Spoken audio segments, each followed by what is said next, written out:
Class, आज हम हिंदी में 22 चैप्टर पढ़ने जा रहे हैं ना। 22 चैप्टर है सभी हमारे मित्र। पाठ का नाम है सभी हमारे मित्र है। मित्र क्या होता है? दोस्त। दादी माँ खाना खाने बैठी तो उन्होंने रोटी का एक टुकड़ा अलग थाली के कोने में रख दिया।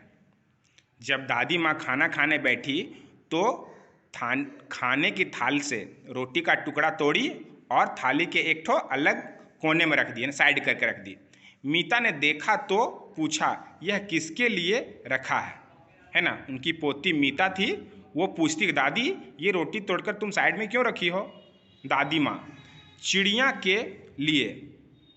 ठीक है, बोला कि चिड़िया के लिए। दादी माँ उसको बताती है कि ये चिड़िया के रखे हैं। दादी माँ ने उत्तर दिया, दादी माँ उत्तर देती है कि ये हम जो रोटी का टुकड़ा रखे हैं वो चिड़िया के लिए रखे हैं।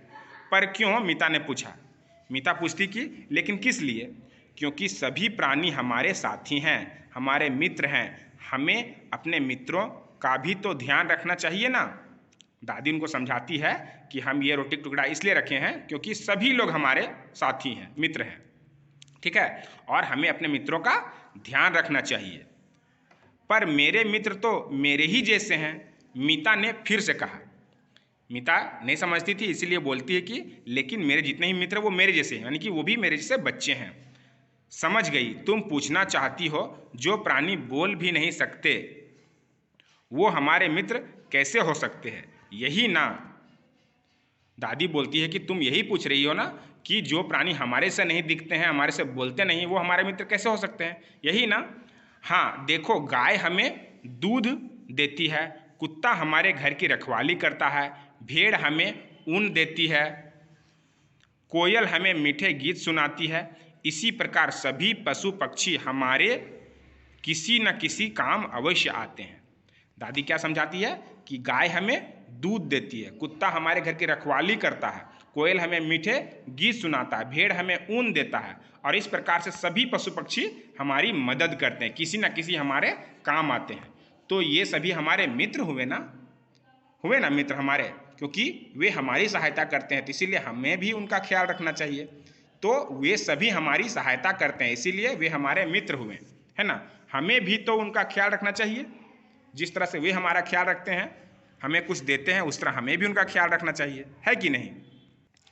अब मीता की समझ में दादी माँ की बात आ चुकी थी। अब मीता को दादी माँ की बात समझ में आ गई कि वो क्यों चिड़ियों को के लिए खाना अलग की थी। अच्छा लो, अब यह टुकड़ा दीवार के किनारे पर रख दो, चिड़िया जब इसे देखेगी तो खा लेगी। दादी बोलती कि अच्छा लो, अब ये टुकड़ा यानी कि जो रोटी का टुकड़ा अलग की थी वो दीवार के किनारे कहीं भी रख दो, है ना। जब चिड़िया इस पर नज़र पड़ेगा चिड़िया का तो वो देखेगी और उसको खा लेगी। ठीक है, मीता ने कहा, और दादी जी की बताई जगह पर रोटी का टुकड़ा रख आई। मीता ने कहा कि ठीक है दादी माँ, मैं ये टुकड़ा रख देती हूँ, और उन्होंने वैसा ही किया, है ना। दादी के बताए हुए काम को किया, है ना। उस रोटी का टुकड़ा वो जाकर वहाँ पर रख आई। ठीक है ना। तो इस पाठ से आप लोगों को क्या समझ में आया कि सभी हमारे मित्र, है ना। पेड़ पौधे हो, जीव जंतु हो, पशु पक्षी हो, सभी हमारे काम आते हैं, इसीलिए हमें भी उनकी मदद करनी चाहिए। समझ गए ना। अब नेक्स्ट आपका अभ्यास है, वो अपने व्हाट्सएप ग्रुप से करेंगे, उसे अपनी कॉपी में लिख के याद करेंगे। ओके।